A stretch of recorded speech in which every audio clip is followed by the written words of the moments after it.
बियो बड'लेण्ड इंखं टेलिभिजन दिनैनि रादाबखौ फरायदों आं दैजि ब्रह्मआ। दिनैनि गाहाय रादाबाव दङ। बिटिसिनि गोहोखौ जिल्ला बेंगिरिनो होआखै। खामानि मावनायखौ नोजोर लाखिनो थाखायसो बिथोन होदों प्रमद बर'आ। डक्टर हिमन्त बिश्व शर्मानि सोरखारा आबुं दानसे जाबाय। 12 जुलाइनिफ्राय आसाम बिधान सभानि गिबि बाजेट जथुम। आसाम सोरखारा 15 जुन खालि कभिडनि गोदान एसअपि फोसावगोन। गुवाहाटी आइआइटिआ मुलुगनि मोन 50 बयनिख्रुइबो साबसिन सोलोंथाइ फसंथानफोरनि 40थि जायगा मोनदों। दासिम भारतनि कर'ना आपडेट। मुम्बाइआव अखानि जाहाय बिल्डिं बायदों, सा 11 नि जिउ खहा। दानिया दङ आबुं रादाब।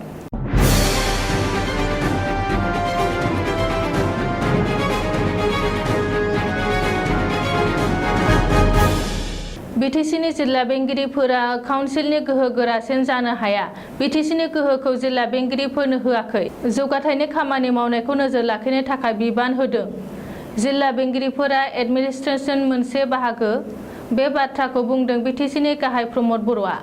मख'नो गोनांदि थांनाय साननैसो सिगांनिफ्रायनो बिटिसि खुंथायनि सिङाव थानाय दरब्रै जिल्लानि जिल्ला बेंगिरिनो जौगाथायनि खामानि मावनायनि बिबान होनायखौ लानानै बिटिसिआवनो जिल्ला बेंगिरिफोरासो गासै गोहोखौ लाजोबबाय। गाहाय मावफुं सोद्रोमा आरो मावफुं सोद्रोमाफोरनिख्रुइ जिल्ला बेंगिरिफोरासो गोहो गोरासिन जासिगोन नामा होनना गोनो गोथो आरो सोंथि सोंखांनाय जागासिनो। बेजों लोगोसेनो गावजों गाव अजर होनाय आरो सोंखारिलायनाय सोलिगासिनो दं। नाथाय बेफोर गासैबो हेंथा दोलोनि बांसावनाय होननानै खेंफोरथि होदों बिटिसिनि गाहाय प्रमद बर'आ। प्रमद बर'आ खौरांगिरिनि सिगाङाव बुंनाय बायदिब्ला बिटिसिनि गासैबो गोहोआ जिल्ला बेंगिरिफोरनि आखायाव थांबाय आरो बिटिसिनि गोहोफोरा गोमालांनो हमबाय होननानै बुंनायफोरा गासैबो हेंथा दोलोनि बांसावनायनि अनगा जेबो नङा।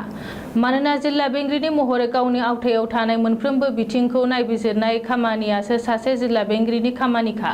बेखौ नायबिजिरनो थाखाय बिटिसि खुंथायनिफ्राय बिथोनसो होनाय जादों। नाथाय जिल्ला बेंगिरिनि आखायाव गासै गोहोखौ होनाय जायाखै। डक्टर हिमन्त बिश्व शर्माया आसामनि गिबि मन्थ्रि महरै दिनै आबुं दानसे जाबाय। डक्टर हिमन्त बिश्व शर्मा दैदेननाय आसाम सोरखारा नायैनो दिनै आबुं दानसे जाबाय। हिमन्त बिश्व शर्मानि दैदेननाय आसाम सोरखारा थांनाय 10 मे खालारखालि गुवाहाटी कलाक्षेत्रआव समायखिरा लादोंमोन। मख'नो गोनांदि हिमन्त बिश्व शर्मा दैदेननाय सोरखारा दानसेनि गेजेराव मावनाय नोजोरथावना खामानिफोरा जादों। गिबियावनो अएनजिसिआ मावफारियाव रितुल सइकियाखौ आलफानिफ्राय उदां खालामनाय। हिमन्त बिश्व शर्माया गिबि मन्थ्रि मासि आजावनाय लोगो लोगोनो आलफा उदांनि आखायाव थानाय रितुल सइकियाखौ उदां खालामदों। आसाम नाङै बयजोंबो नोजोर होजानाय गोदान सोरखारनि नैथि हाबाया जादों वार एगेन्स्ट ड्राग्स। रायजो नाङै ड्राग्सनि गोसोम फालांगिखौ फोजोबस्रांनो गोख्रों बिथोन होदों गिबि मन्थ्रिया। मख'नो गोनांदि गिबि मन्थ्रि बिथोन बायदियैनो रायजो नाङै एन्टि ड्राग्स अपारेसन सोलिगासिनो आरो दासिम 700 निबो बांसिन ड्राग्स पेडलारफोरखौ हमनो हाबाय। गोदान सोरखारनि गुबुन गुबुन नोजोरथावना हाबाफोरा जादों रायजोआ सिन्डिकेट राजखौ फोजोबस्रांनो नाजानाय, गिख्रांथाव महामारि कभिडनि हेंथायै जुजिनाय। गुबुन मोनसे मख'जाथावना बिथांखिया जादों गिबि मन्थ्रिनि खुदिया सिबिथाय बिथांखि। जाय बिथांखिनि जोहै कर'नाजों बिमा बिफानि जिउ गोमाजानाय मावरिया खुदियाफोरनि गासै बिबानखौ रायजो सोरखारा लादों। रायजो सोरखारफोरखौ सिबिथाय होनायनि थाखाय गिबि मन्थ्रिनि मावख'खौ 24 घन्टा खुला लाखिनायाबो हिमन्त सोरखारनि मोनसे नोजोरथावना बिथांखि। बेनि अनगायैबो जिल्ला गार्जेन मन्थ्रि थिसननाय, दानफ्रोमबो 4 केबिनेट मेल जथुमनाय, रायजो राजाफोरनि आसामनि खौरां लाबोनाय आरो बिटिआर गोरोबथानि गासैबो दफाफोरखौ आखरै आखर मावफुंनो हाबाफारि लानाय रायजो राजाफोरखौनो जोबोरैनो गोजोन होदों। गिबि मन्थ्रि डक्टर हिमन्त बिश्व शर्मा दैदेननाय जथायारि गोदान सोरखारनि गिबि बाजेट जथुमआ फैगौ 12 जुलाइ खालारनिफ्रायनो जागायगोन। रायजो बेंगिरि प्रफेसार जगदीश मुखीनि बिथोन बायदियै बावैसो जालांनाय केबिनेट जथुमआ बे बिथांखिखौ लादों होननानै सावस्रि मन्थ्रि केशव महन्तआ खौरांगिरिनि सिगाङाव फोरमायदों। मन्थ्रि केशव महन्तआ बिथोन होनाय बायदिब्ला फैगौ 12 जुलाइ खालारनिफ्रायनो जागायनो गोनां आसाम बिधान सभानि गिबि बाजेट जथुमआ खमैबो 25 सानसिम सोलिनो हागौ। नाथाय बिनि सायाव बिधान सभा खुंथाय आरो बिधान सभानि हाबाफारि सामलायनाय बोसोनगिरिफोरनि कमिटिया थिरांथा लागोन। केशव महन्तआ बेखौनो बुंदों दि बिधान सभायाव बाजेट थिसननायनि उनाव 10 सानसिमहालागै बाजेटखौ लानानैनो गुबुन गुबुन बिफाननि स्टेन्डिं कमिटियावनो सावरायजायो आरो बेनो सरासनस्रा बाजेट जथुमनि सानफोरखौ बांसिन होयो। फैगौ 15 जुन खालि आसाम सरकारनि सावस्रि बिफाना कभिडनि गोदान एसअपि फोसावगोन। आसामनि सावस्रि मन्थ्रि केशव महन्तआनो बुधबारखालि खौरांगिरिनो बे बाथ्राखौ फोसावदों।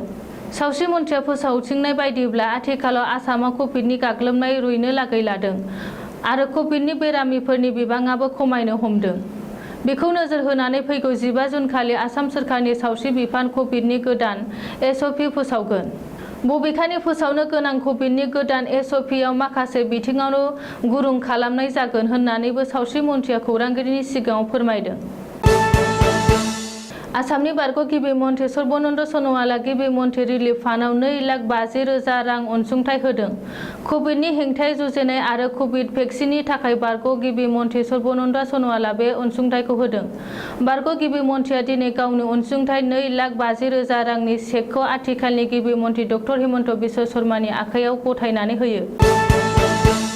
लन्दननि QS होननाय मोनसे फसंथान मुलुगनि गासै मोन 200 गोजौ सोलोंथाइ फसंथानफोरखौ लानानै मोनसे नायबिजिरनाय हाबाफारि लादोंमोन।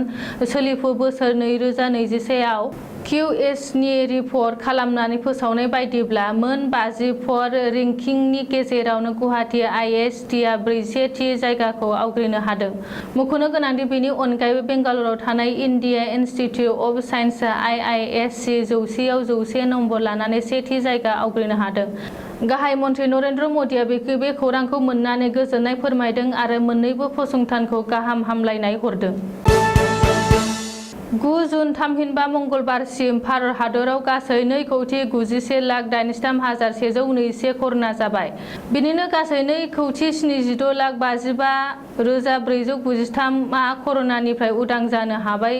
दायो गासै 11,67,952 नि देहायाव कर'नाया साग्लोबनानै दं आरो दासिम हादराव गासै 3,59,676 सुबुंफोरा कर'नानि थाखाय जिउ गारनांबाय। मुम्बाइआव गोबां अखा हानायनि थाखायनो गोबां जायगायावनो अखानि दैया लामा न' लोमदों।